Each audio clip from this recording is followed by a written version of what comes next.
Gosto muito do que estás a ouvir. A propósito, desculpa lá estar a interromper, mas já és cliente Iberdrola?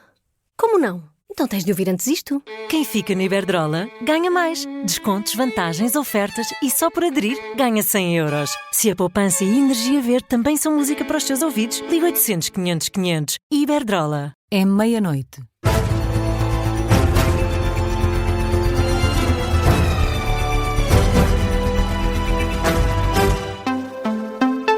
Muito boa noite, meia-noite na Rádio Observador, altura de atualizar toda a informação. Eu sou o José Rafael Lopes.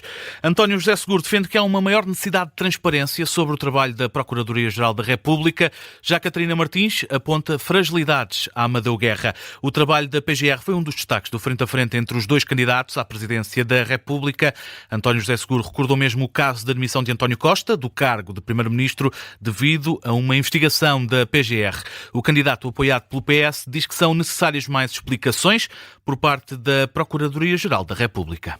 Temos uma justiça fragilizada. Eu não queria focar no procurador, quero focar na justiça, porque a justiça tem que ser rápida, tem que se aplicar a todos. Não pode ficar a ideia de que há uma justiça para ricos e uma justiça para pobres, mas verdadeiramente ela, quando toma a iniciativa de fazer uma investigação, depois também tem que ser célere para dar respostas e para que haja uma paz entre aquilo que é a confiança que deve existir dos portugueses em relação às instituições de justiça.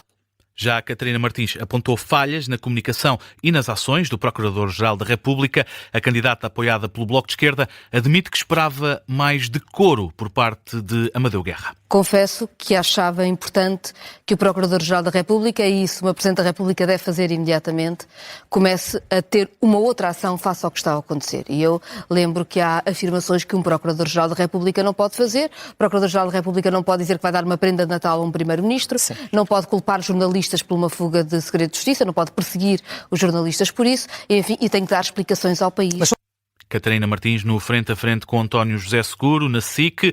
A presença de Portugal na NATO também esteve em discussão. António José Seguro diz que vai ser leal à necessidade de garantir a segurança, caso seja eleito Presidente da República, e por isso defende Portugal na NATO. A NATO é uma aliança defensiva. E essa aliança hoje tornou-se mais evidente perante aquilo que é a invasão da Ucrânia por parte da Rússia. Nós temos uma guerra na Europa. E aquilo que eu defendo é que a Europa deve aumentar a sua autonomia estratégica em matéria de defesa e de segurança, mas não deve nunca sair da NATO e nem muito menos defendo a extinção da NATO, ao contrário do que defende a Catarina Martins. Já a Catarina Martins insiste que Portugal não deve fazer parte da organização e que quem manda na NATO é Donald Trump, lembrando que o líder norte-americano tem tido posições contra os interesses europeus. Já debati com 4 homens que me garantiram que a NATO era a nossa segurança, esquecendo-se que quem manda na NATO é Donald Trump, que ameaçou a Dinamarca e Canadá, que apoia Putin contra a Ucrânia e que, enfim, na verdade manda nas tropas e portanto, é o perigo. É ele o perigo. Aliás, na sua estratégia de segurança nacional que publicou agora, diz claramente que é um perigo para a Europa e quer apoiar-se na extrema-direita. Portanto, eu diria, não vamos pôr a raposa no galinheiro. Vamos proteger, vamos ter segurança, vamos defender a paz. Catarina Martins e António José Seguro, no debate entre candidatos presidenciais, a candidata apoiada pelo Bloco de Esquerda acusou ainda António José Seguro de se ter aliado à direita quando era secretário-geral do PS.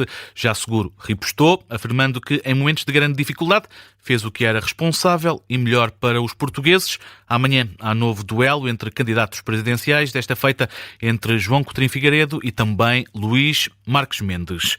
Há mais uma baixa nos meios de socorro do INEM. O helicóptero de Lolé está inoperacional devido a uma avaria. O aparelho, operado pela GolfMed, está parado desde a passada quinta-feira, é o que confirma a empresa à CNN Portugal. Segundo o INEM, trata-se de uma aeronave recente e, por isso, diz que o fabricante é o único responsável pela intervenção e reparação que são necessárias. O Instituto Nacional de Emergência Médica garante que está a acompanhar a situação e que exigiu ao operador a adoção imediata de todas as medidas para assegurar o restabelecimento da operacionalidade no mais curto espaço de tempo, embora ainda não tenha qualquer tipo de previsão. Ainda assim, o INEM garante que vai aplicar à empresa operadora as penalidades previstas no contrato referentes à indisponibilidade dos aparelhos, que podem atingir os 180 mil euros por dia. Luís Montenegro quer que o salário mínimo chegue aos 1.600 euros. É uma revisão em alta por parte do Primeiro-Ministro, um dia depois de ter falado num valor mais baixo. No encerramento do 10º Congresso Nacional dos Autarcas Sociais-Democratas, no Porto, Luís Montenegro diz ainda que pretende um salário médio de 3.000 euros em Portugal. O Primeiro-Ministro sublinha também a ambição no crescimento económico bem acima dos 2%. Nós não queremos crescer 2% ao ano. Nós queremos crescer 3, 3,5, 4. Nós queremos que o salário mínimo não chegue aos 1.100. Esse é o objetivo que temos para esta legislatura. Mas nós queremos mais. Queria que chegue aos 1.500 ou aos 1.600. Nós não queremos que o salário médio chegue aos 1.600 ou 1.700. Queremos que chegue aos 2.500 ou 2.800 ou 3.000 euros. Nós queremos, efetivamente, criar a riqueza que possa combater a pobreza. Os desejos de Luís Montenegro manifestados durante o discurso no fecho do Congresso Nacional dos Autarcas Sociais-Democratas. À saída, o Primeiro-Ministro não prestou declarações aos jornalistas.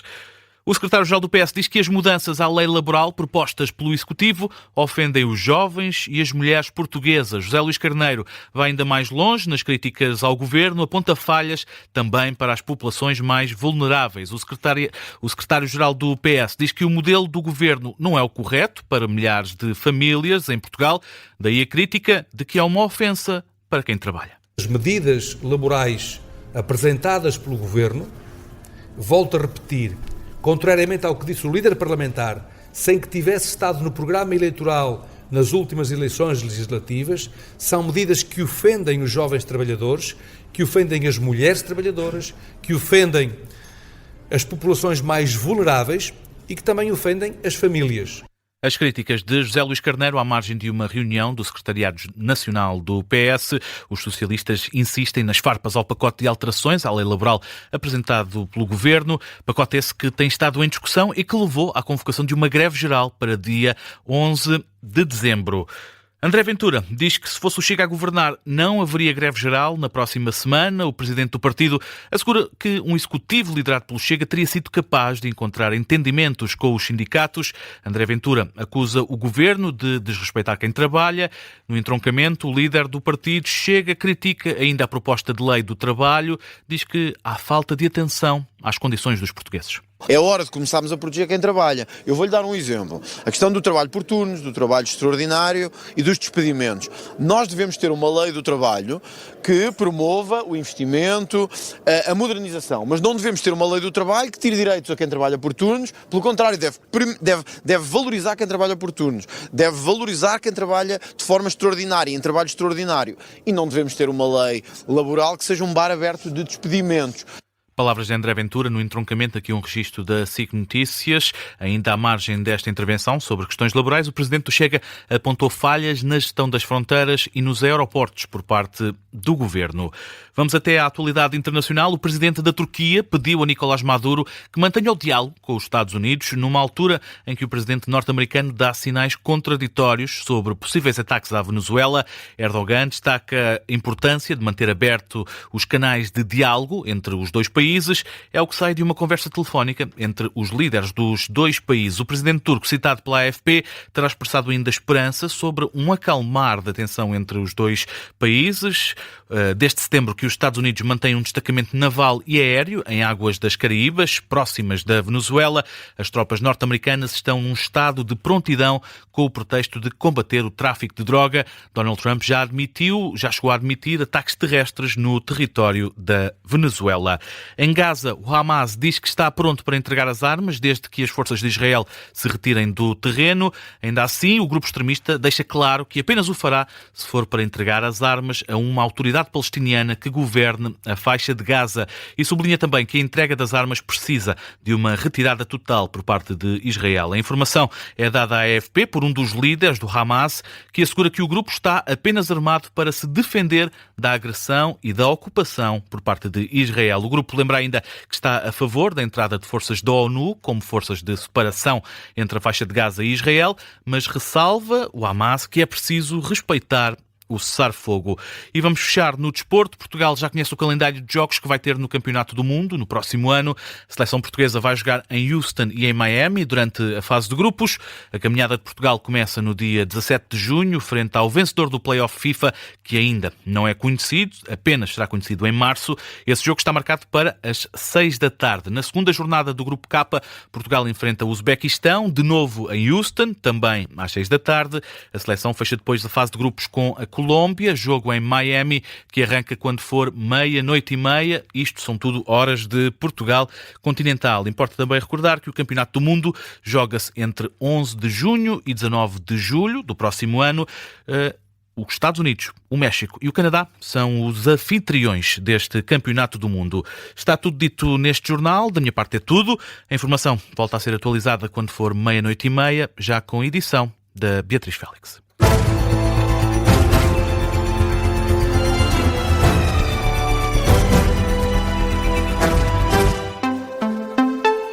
Gosto muito do que estás a ouvir.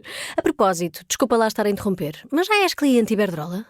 Como não? Então tens de ouvir antes isto. Quem fica na Iberdrola ganha mais. Descontos, vantagens, ofertas e só por aderir ganha 100 euros. Se a poupança e a energia verde também são música para os teus ouvidos, liga 800 500 500. Iberdrola.